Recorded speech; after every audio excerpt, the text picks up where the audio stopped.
Best part of music is that it changes. It's different each time you do it. It's living, so you can play something that's 100 years old that years ago was fresh and new, and you play it 100 years later and it's still fresh and new.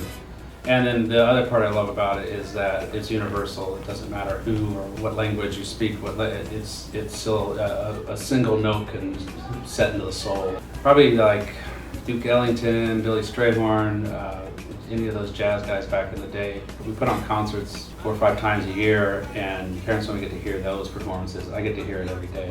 I get to hear it at the beginning when it was terrible and awful, and I get to hear it as it develops, and get to hear some of the best performances we have are in the room, not on stage. The best part of it is that aspect of music, and that everybody can feel it. And we stop and like, whoa, that was pretty amazing.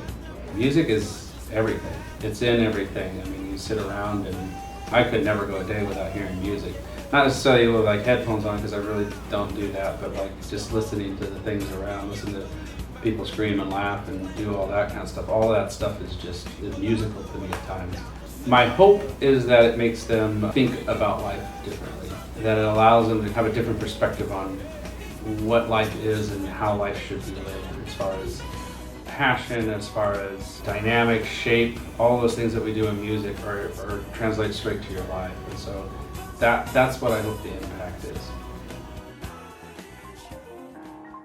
I feel like the music I listen to, it really does say something about my personality, because I feel like when I see people who listen to country music or other genres like that, they tend to have different opinions, different beliefs about things. I feel like your music can be a strong suggestion for what type of person you're like. The type of music I listen to most often, I have this mix with Frank Sinatra. I have some other people like Bobby Darin, Duke Ellington, and it helps relax me a lot when I have like a tough day or something. It always helps me relax. Music would really help kids through tough times because it's a replacement for something like in a technological future like ours. It's a replacement for video games or TV.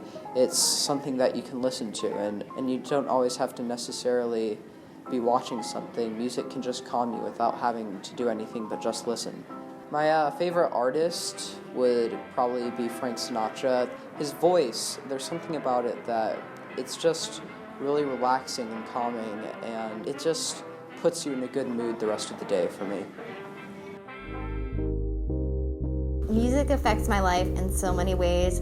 I love it so much. I listen to it whenever I can while doing my homework, if I can in class. It definitely helps me relax. If I have a headache and I listen to music, it will definitely go away. I listen to all different types of music. Like, as long as they have a really fun beat and get me singing along, I'll listen to it. So sometimes that means Beyonce, and then other times that means the Beatles. So it's really all over the place.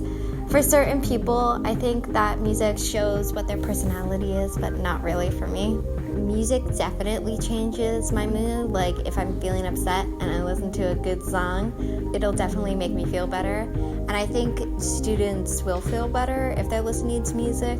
But at the same time, if I listen to a sad song, I'll get sad. So it really does affect your mood. Well, one of my favorite artists, Taylor Swift, Beyonce, obviously. Rihanna is amazing. I love Stevie Wonder.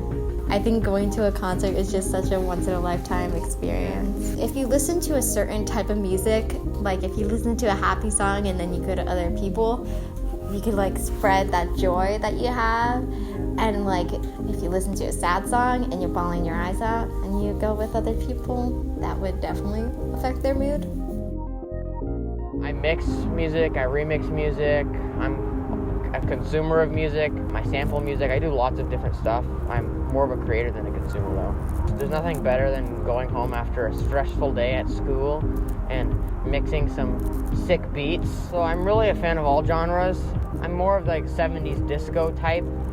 Like, let's just say that's what I listen to in the shower. I don't just listen to the music for the beat, I listen to it for the lyrical value, the poetic value. When I listen to a song, I don't just like bob my head to the beat, I'll also listen to the music, the actual lyrics, the backbone behind the song.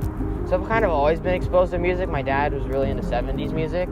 The first concert I ever went to was an Earth, Wind & Fire concert. Ever since then, I've always kind of been a fan of 70s music. When I started to get a little bit more of like a following, I started making a lot more music, but mostly for myself. I don't really have enough of an audience to make music for a whole group of people. It's universal. It doesn't matter who or what language you speak. It's still a single note can set into the soul.